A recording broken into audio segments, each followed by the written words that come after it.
Olá, aqui quem fala é Ana Paula. E o Marco Aurélio. Dando seguimento ao nosso podcast sobre a história das mulheres do Brasil Imperial, hoje o tema do nosso episódio é sobre a vida de mulheres escravizadas e libertas no Brasil Império, ou seja, entre 1822 a 1889. Primeiramente, cabe dizer que as mulheres escravizadas no Brasil estavam em número bem menor do que os homens, pois justamente se priorizava homens jovens para trabalhar nas lavouras. Assim, por esse motivo, os homens eles eram a maioria das pessoas trazidas nessa diáspora africana. As mulheres também trabalhavam nas lavouras, assim como os homens, sendo um trabalho extremamente penoso, especialmente se estivessem em período de gestação ou amamentando. As altas taxas de aborto e mortalidade infantil nos engenhos estavam relacionadas à sobrecarga de trabalho, principalmente nas épocas de colheita, quando se intensificava o trabalho. Elas tinham também outros alcances de atividades, como por exemplo as amas de leite, que amamentavam os filhos e filhas das senhoras e eram mesmo alugadas para trabalhar para outras pessoas, as quais eram conhecidas como mucamas ou escravas domésticas, e essa atividade costumava gerar um grande lucro para os senhores. Ser uma mucama também era uma opção menos pior, porque elas eram poupadas dos trabalhos pesados do campo. Para além disso, foram as que mais conseguiram migrar para as cidades e também conseguiram mais oportunidades de alcançar a liberdade. Nas cidades, as mulheres escravas tinham uma maior possibilidade de conseguir comprar essas cartas de alforria, pois muitas vezes elas conseguiam trabalhar em tabuleiros, vendendo doces, mingaus, bolos, caldo de cana, caruru e outras receitas africanas. Elas também podiam trabalhar como lavadeiras ou carregadoras de água, e assim elas poderiam juntar um dinheiro para comprar sua liberdade ou comprar a liberdade de parentes. Havia também a presença de escravas de ganho. Essas escravas de ganho, elas trabalhavam vendendo produtos que as suas senhoras produziam, Porém, elas não achavam digno ir elas mesmas para as ruas vender.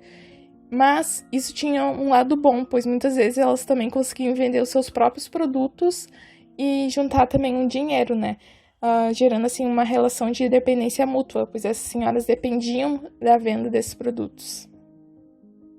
As mulheres também podiam exercer serviço de parteiras e era uma atividade muito importante nesse período, já que era a forma mais comum de ter uma ajuda durante o parto.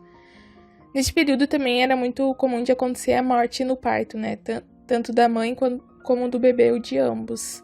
Assim, era bem comum que na frente da casa dessas parteiras houvesse uma cruz preta, dado que elas lidavam muito com a morte.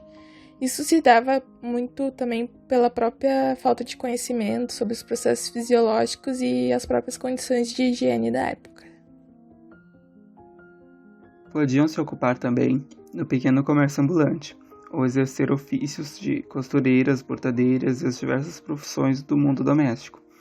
Muitas dessas mulheres dominavam o comércio de peixe e carne nas ruas, trabalhando nos mercados municipais, com quitandas e tabuleiros. Quanto à maternidade, as mulheres sob a condição de escravidão não recebiam nenhum benefício, continuavam a ter a possibilidade de receberem castigos violentos e tinham que levar os filhos junto para as lavouras. Nesse ambiente, ainda tinham a responsabilidade de cultivar alimentos e de cuidar e alimentar a todos.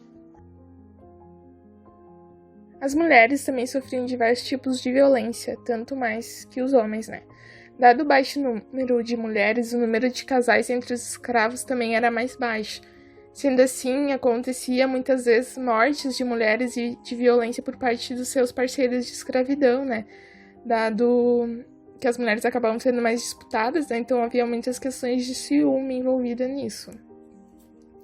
Além disso, as mulheres também sofriam muito assédio de seus senhores, os capatazes, E outra forma de violência que acontecia, e era uma forma de obter obediência, era a separação das famílias, Então, os seus senhores ameaçavam ou mesmo vendiam seus parentes, seus esposos ou filhos para outras fazendas, Cabe salientar também que muitas vezes essas formas de violência eram denunciadas, Principalmente com o advento da discussão sobre os direitos dos escravos e o aumento da luta pela abolição. Entre as mulheres negras, acostumadas com as adversidades da vida, não havia muito espaço para a imagem de esposa passiva, submissa ao marido e dedicada exclusivamente ao lar. A preocupação maior era que a mulher tivesse meios de obter uma fonte de renda e não ficasse dependente economicamente do companheiro ou não viesse a sofrer dificuldades com o eventual fracasso da relação. Também se preocupavam muito com o futuro de seus filhos. E nesse ambiente hostil, passou-se a valorizar as relações de compadrio e de ajuda mútua, muito importantes para as mulheres. E com o aumento do número de escravos libertos, as mulheres procuravam conseguir padrinhos livres para as crianças. Outra forma de resistência eram as fugas, quando ameaçavam separar as famílias, além dos quilombos e resistências no dia a dia. Um dos recursos muito importantes de resistência foram práticas de religião e de magia, pois muitas escravas mais velhas eram curandeiras e utilizavam-se de ervas, folhas, raízes, dentre outros, para essas práticas. Também era muito comum que se recorresse aos deuses e santos para aliviar os castigos e as violências, uma busca de ter uma esperança, de proteção para essas violências que essas mulheres sofriam, Também com a ideia de que seus filhos vão passar sem fome, e para manter a saúde. Algumas dessas mulheres mais velhas, então, elas acolhiam mulheres mais jovens como afilhadas, para iniciar essas mulheres nesse culto, para manter essa tradição. Entendimentos, ameaças, agressões mútuas e, em alguns casos, até mesmo assassinato podiam fazer parte das manifestações de inconformismo por parte das escravas, Então, existia muitas vezes por parte dos senhores um temor de serem envenenados pelas escravas e tinha fundamento na realidade, porque muitas conheciam de fato ervas e misturas capazes de matar, ou de fazer mal. Também existia a possibilidade de alforria pós-morte e por gratidão, ou seja, os senhores podiam dizer que após eles morrerem, essa mulher escrava seria liberta. Apesar de uma possibilidade remota, era mais comum para as mulheres, que por vezes conseguiam uma relação maior de proximidade com a família dos senhores. Também havia a possibilidade de parcelar a compra da alforria. Algumas mulheres conseguiam se libertar e ascender socialmente, porém nunca alcançaram prestígio, dado o preconceito da época. Elas eram acusadas principalmente de serem mulheres sem moral, e eram seguidamente abordadas pelas autoridades que pensavam que eram escravas fugidas. Muitas chegavam a ser presas e revendidas como escravas novamente. Entre 1870 e 1878, na fase final da escravidão, as alforrias que ficavam geralmente mais presentes nas cidades, elas começam a se ampliar para os espaços rurais, principalmente em áreas que as terras estavam gastas e os senhores estavam empobrecidos, Então, muitas dessas mulheres que eram roceiras, elas vão passar a ser vendedoras e quitandeiras.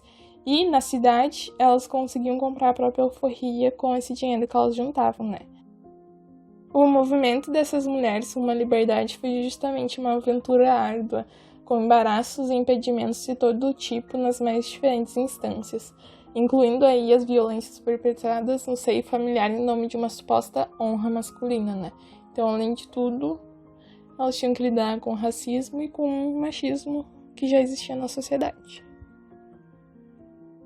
Para finalizar o episódio de hoje, é importante a gente destacar que a escravidão não era sempre estática e que havia várias possibilidades de vida, como vimos, Principalmente no avançar do século XIX, onde a liberdade era cada vez mais vislumbrada como algo possível, Principalmente para as mulheres que conseguiam juntar mais esse dinheiro para comprar a própria alforria. Então, estudar essa história das mulheres negras é fundamental para que a gente entenda a ideia de que elas participavam ativamente do corpo social, que sim, elas souberam usar com maestria os poucos espaços de sobrevivência deixados por uma sociedade profundamente hierarquizada pela cor de pele e pelo gênero. É fundamental também para entendermos as vivências das mulheres negras na atualidade, que seguem enfrentando preconceitos e adversidades causadas pela herança escravista do nosso país.